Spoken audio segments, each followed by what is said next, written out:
அனைவருக்கும் வணக்கம். நம்ம சேனலுக்கு எந்த படத்தோட ரிவ்யூ பத்தி பார்க்க போறோம் அப்படின்னு சொல்லி பார்த்தோம்னா, ஆரகன் அப்படிங்கிற படத்தோட ரிவ்யூ பத்தி பார்க்க போறோம்.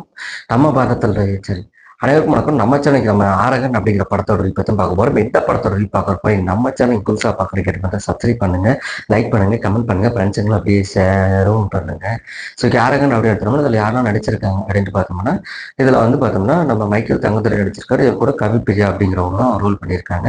ஸோ இதை தாண்டி பார்த்தீங்கன்னா படத்தோட டேரக்டர் பேர் பார்த்தீங்கன்னா அருண் அப்படிங்கிறவர் அந்த படத்தை டைரக்ட் பண்ணியிருக்காரு.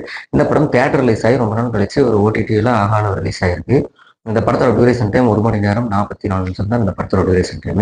சரி, இந்த படத்தோட கதை அப்படின்னு எடுத்துட்டோம்னா போஸ்டர் பார்க்கும்போது டிஃப்ரெண்டாக இருந்திருக்கும், ஒரு டிஃப்ரெண்டான படமாட்டு இருக்குது அப்படிங்கிற மாதிரி.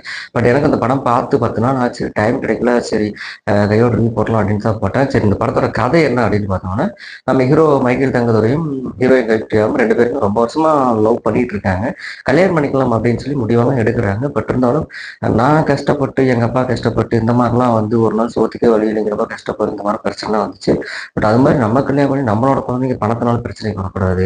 அதனால கல்யாணத்துக்கு முன்னாடியே நம்ம ஒரு சேவிங்ஸ் வச்சுக்கணும், அந்த செட்டில் ஆனதுக்கப்புறம் நம்ம கல்யாணம் பண்ணிக்கலாம் அப்படின்னு நினைக்கிறாங்க. பட் நம்ம அந்த ஒரு டைம்ல வந்து நம்ம ஹீரோயினுக்கு ஒரு ஜாப் வருது. ஒரு காட்டுக்குள்ள ஒரு அம்மா வயசானவங்க இருப்பாங்க, அவங்கள போய் அவங்க பார்த்துக்கணும். அதுக்கு வந்து 70,000 சம்பளம் வருது. அது நான் ஒரு 6 மாதம் வேலை செஞ்சு நம்ம லைஃப் செட்டில் இருக்கிற அளவுக்கு அமௌண்ட் இருக்கும் அப்படின்னு சொல்லிட்டு அங்கே போகிறாங்க. பட் அங்கே போனதுக்கப்புறம் பார்த்தீங்கன்னா, அந்த காட்டுக்குள்ளே இன்னொரு கிழவி மாசமாகி கொஞ்சம் பிரச்சனையோட சுற்றிட்டு இருக்காங்க. பட் அந்த கிழவி மாசமாகி பிரச்சனையோட சுற்றிட்டு இருக்கிறதுக்கும், இங்கே இந்த கிழவி உடம்பு சரியில்லாமல் வந்து இவங்க ஏன் இங்கே பார்க்க வந்தாங்க அப்படிங்கிறதுக்கும் ஒரு மர்மம் பிடிச்சிக்கலாம் அந்த படத்தில் இருக்கும். அது என்ன, இவங்க கல்யாணம் பண்ணி சேர்ந்தாங்களா இல்லையா அப்படிங்கிறது தான் இந்த படத்தோட கதையே. ஆக்சுவலாக அந்த படத்தில் வந்து ஒரு பழங்காலத்து கதையை இந்த படத்தில் பேஸ் பண்ணியிருக்காங்க. அதுக்கும் இந்த கதைக்கும் சம்மந்தம் இருக்கும். அதுவுமே ஒரு ட்விஸ்டாக இருக்கும். சரி, பாசிட்டிவ்ஸ் அப்படின்னு எடுத்துட்டோம்னா ஆக்டிங் ஆகட்டும், ஒளிப்பதிவு ஆகட்டும் எல்லாமே சூப்பராக இருந்துச்சு.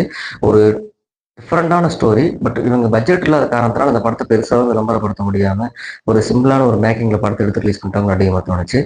நடிச்சது ஒரு 4 கேரக்டர்ஸ் நடிச்சிருக்காங்க. பட் இந்த 2 கேரக்டர்ஸுமே ஹீரோ ஹீரோயின் 2 கேரக்டர்ஸுமே அருமையாக ஒரு கதாபாத்திரம் பண்ணியிருந்தாங்க.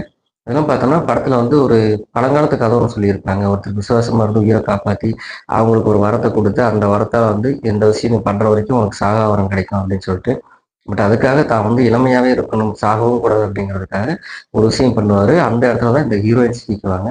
அது ஒரு ட்விஸ்ட்டாக காமிக்கும் போது இன்ட்ரெஸ்ட்டாக இருந்துச்சு. என்னடா இவங்க 2 பேரும் சேருவாங்களா சேர மாட்டாங்களா, வீட்டில் கண்ணாடி இல்லை ஒன்றும் இல்லை, செல்லுன்னு டவர் கிடைக்க மாட்டேங்குது, இந்த அம்மா கூட இது தனியாகவே இருக்குது அப்படிங்கிறப்போ ஒரு பிரெக்னன்சியும் ஆகிட்டாங்க அப்படிங்கிற ஒரு பட்சத்தில் தான் ஒரு ட்விஸ்ட் ஒன்று ஓப்பன் ஆகும். அந்த ட்விஸ்ட் நான் படத்தில் எதிர்பார்க்கல. பட் இருந்தாலும் கூட எந்த ஒரு இடத்துலையுமே இது லாஜிக்காக நம்ம எதிர்பார்க்க முடியும், இப்படியெல்லாம் நடக்குமா அப்படிங்கிறது. அடுத்த படத்தை பார்க்கும்போது ஹீரோ ஓரளவுக்கு ஆர்டிஸ்ட் நல்லா பண்ணியிருந்தாரு. மியூசிக் இந்த கதைக்கு என்ன தேவை கரெக்டாக பண்ணியிருந்தாங்க. ஹீரோயின் பார்த்தோன்னா எனக்கு நடித்த மாதிரி தெரியல, நம்ம பக்கத்து விட்டு கூட ஒரு ஆக்ட் பண்ணியிருந்த எப்படி இருக்கும் அப்படிதான் இருந்துச்சு. அந்த கிளவி ஒன்று சுற்றிட்டு இருக்கோம், அந்த மாசமாக இருக்கிற மாதிரி அந்த கிழவெல்லாம் பார்க்கும்போது நிறைய படத்தில் இந்த கிளவி பார்த்து செவியோட அப்பெல்லாம் தோணும், அப்படி ஒரு ஓவர் ஆக்டிங் பண்ணும். இந்த படத்துலையும் அந்த கிளவி அப்படிதான் பண்ணியிருந்துச்சு. சரி, அதை பார்த்து அந்த வீட்டுக்குள்ள பாத்துக்கிற பொண்ணா வர்றப்போ அவங்களாம் வந்து ஒரு அம்மா பொண்ணு மாதிரி தான் போயிட்டு இருக்கோம். இன்னும் திடீர்னு இப்படி பயங்கரமாயிட்டாங்க அப்படிங்கிற மாதிரி தோணும். ஒரு செல்லு ரிப்பேர் ஆயிருக்கும், அந்த செல்லு ரிப்பேர் இருக்கப்ப நான் பாத்துக்கிறேன்னு சொல்லி வாங்குறதுக்கு வந்துருப்பாரு. அந்த சீன் ஒரு ட்விஸ்ட் வைப்பாங்க, அதுவுமே நல்லா இருந்திருக்கும். பட் இருந்தாலும் கூட இதுக்கெல்லாம் இப்படியெல்லாம் நடக்குமா அப்படிங்கிறது எல்லாத்துக்கும் டவுட்டாக இருக்கும். பட் கற்பனையில் உருவான ஒரு கதை தான் அப்படிங்கிறப்போ ஓரளவுக்கு இன்ட்ரெஸ்டிங்காகவே போச்சு. ஸோ இந்த படத்தில் லாஜிக் பார்க்காம பார்த்தீங்கன்னா ஓரளவுக்கு ஒரு ஆவரேஜான படம் தான். அதுக்காக நான் முக்கியம்லாம் சொல்ல வரல, நான் ஸ்கிப் பண்ணாமல் பார்த்தா ஒரு 1.5 மணி நேரம் படம் தானே அப்படிங்கிறதுக்காக.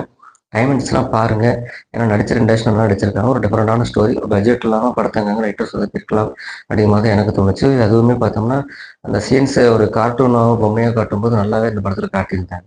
டைமண்ட்ஸ்லாம் பாருங்க, ஆல்ரெடி பார்த்துருந்தேன். அந்த படம் எப்படி அப்படிங்கிறது கீழே கமெண்ட்ல பதிவு பண்ணுங்க. மீண்டும் அடுத்த சந்திப்பாரு. அனைவருக்கும் நன்றி.